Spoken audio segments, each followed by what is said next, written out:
Bismillahirrahmanirrahim. Assalamualaikum warahmatullahi wabarakatuh. Innal hamdalillah nahmaduhu wa nasta'inuhu wa nastaghfiruh wa na'udzu billahi min syururi anfusina wa min sayyiati a'malina. May yahdihillahu fala mudilla lahu wa may yudlilhu fala hadiya lahu. Asyhadu an la ilaha illallah wahdahu la syarika lahu wa asyhadu anna Muhammadan abduhu wa rasuluh la nabiyya wa rasula ba'da. Amma ba'd. Pertama-tama dan yang paling utama, mari kita panjatkan puja dan puji syukur kita atas kehadirat Allah Subhanahu wa taala yang telah memberikan kita rahmat, sehat dan kesempatan. Dan dengan karunia-karunia tersebut yang telah diberikan oleh Allah, kita dapat melakukan amal-amal saleh, melakukan hal-hal kebajikan, dan memperbaiki diri kita menuju yang lebih baik dengan mengharapkan ridhonya, sehingga dengan ridhonya tersebut kita dengan mudah masuk ke dalam surganya. Sholawat serta salam tak lupa kita haturkan kepada junjungan kita, uswatun hasanah kita, Nabiullah Muhammad sallallahu alaihi wasallam. Dan semoga kita termasuk orang-orang yang mendapatkan syafaatnya pada yaumul qiyamah. Sahabat penuntut ilmu sekalian, pernah kalian merasakan keresahan dalam membaca Al-Quran atau kesulitan dalam membaca Al-Quran, bahkan problem-problem lain yang tak terduga dalam menghafalkan Al-Quran? Dari problem tersebut, saya menyimpulkan bahwa problem-problem itu muncul karena dua faktor. Yang pertama adalah faktor pikiran dan hati, dan yang kedua adalah faktor karena kita melakukan maksiat.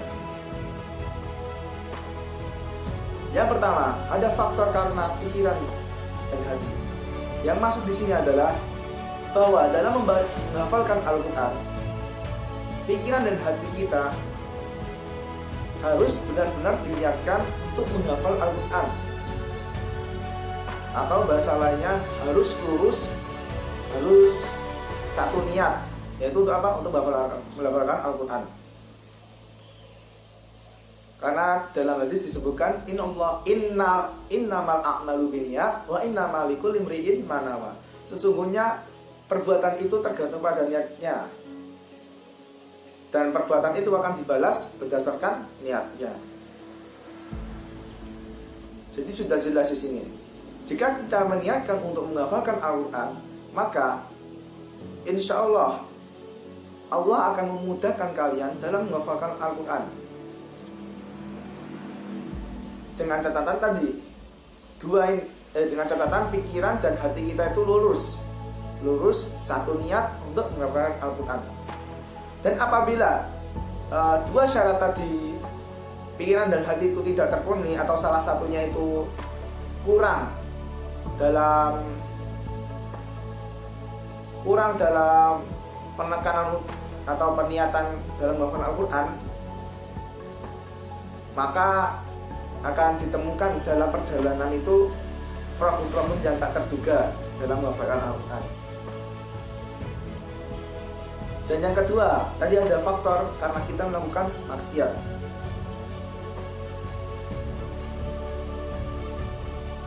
Ada pepatah Arab mengatakan seperti al-ilmu huwa nurullah wa nurullahi la yuhda lil 'asi. Artinya, ilmu itu ibaratkan cahayanya dari Allah. Dan cahaya Allah itu tidak diperuntukkan atau tidak masuk atau tidak dapat memberi hidayah pada orang-orang yang melakukan maksiat. Nah, sudah jelas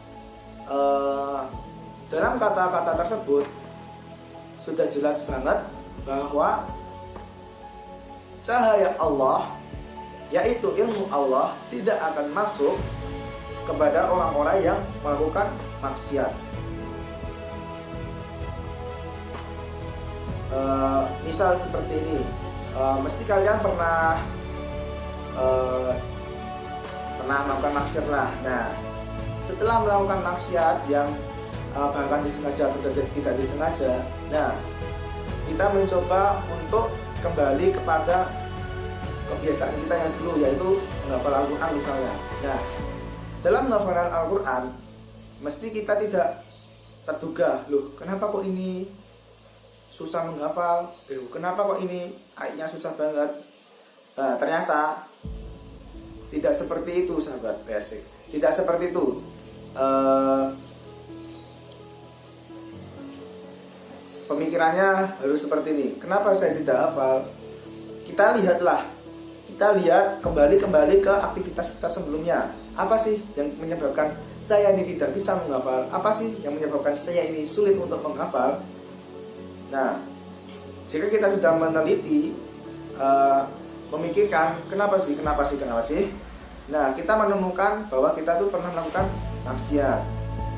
Nah, mungkin dengan cara tidak hafal atau tidak dengan cepat menghafal Al-Quran tersebut, Allah ingin kamu itu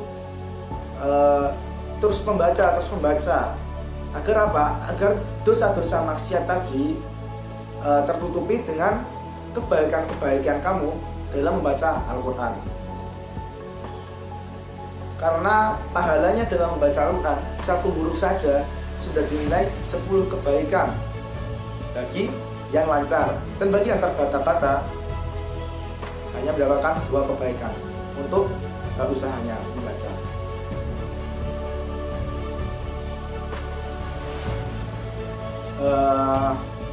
Kalau kita berbicara tentang maksiat,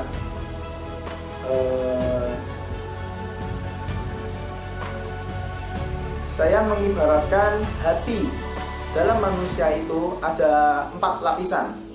Yang pertama paling luar adalah sodrun, dan yang kedua qalbun. Yang ketiga, lapisan ketiga adalah fuadun. Yang keempat adalah lubbun. Lubbun ini adalah lapisan paling dalam. Nah, orang-orang yang melakukan maksiat pasti hatinya itu pasti akan tersentuh.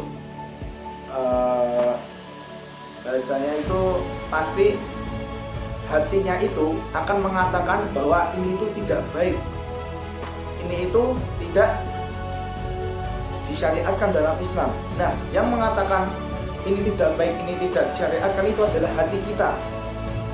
Yaitu hati yang mana? Hati yang paling dalam, yaitu lubun. Makanya di istilah bahasa Indonesia itu ada lubuk hati. Nah, lubun ini. Nah, maka orang-orang yang bermaksiat itu pasti hatinya akan tersentuh. Yang dari lapisan paling luar dulu. Jika lapisan paling luar ini sudah tersentuh, maka tinggal 3 lapisan.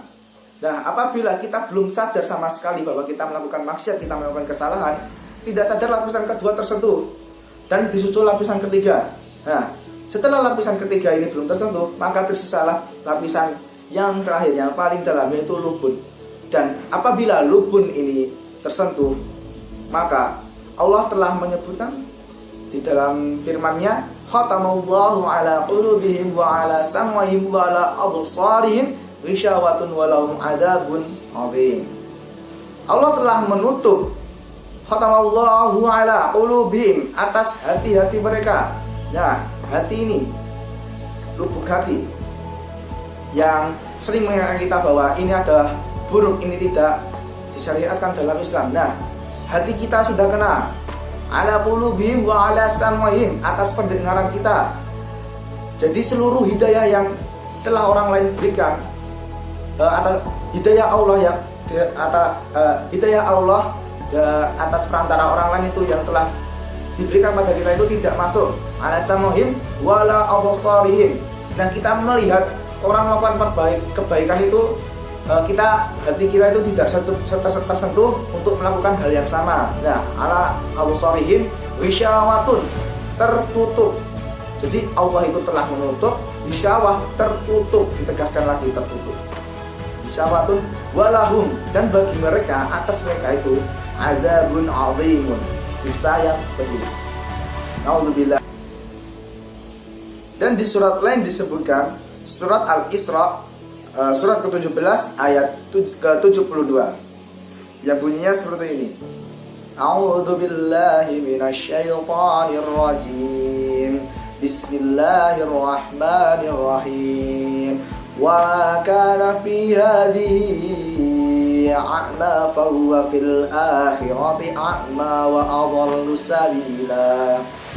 Yang artinya, dan barang siapa buta hatinya di dunia ini, niscaya dia di akhirat nanti buta pula, atau lebih buta dan lebih tersesat dari jalan yang benar.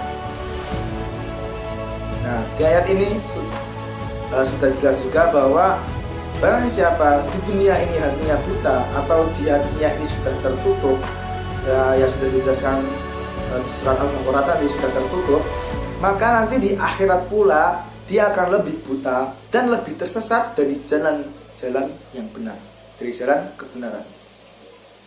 Jadi untuk sahabat sekalian, apabila kalian ingin menjadi hafiz Quran, menjadi penghafal Al-Quran, maka niatkanlah betul-betul dan hindarilah dua problem ini yang sudah saya sebutkan ini sebisa mungkin, karena ini dapat mengganggu jalannya hafalan kalian, dapat mengganggu cita-cita kalian dalam menjadi hafiz Quran. Bahwa fadilah dalam menghafal Al-Quran, kelak nanti di akhirat kita dapat menggunakan mahkota bagi kedua orang tua kita dan jubah kemuliaan. Masya Allah. Syukran. Kafaitu minni idza wajadu minni khata'at. Astaghfirukum. Wassalamualaikum warahmatullahi wabarakatuh.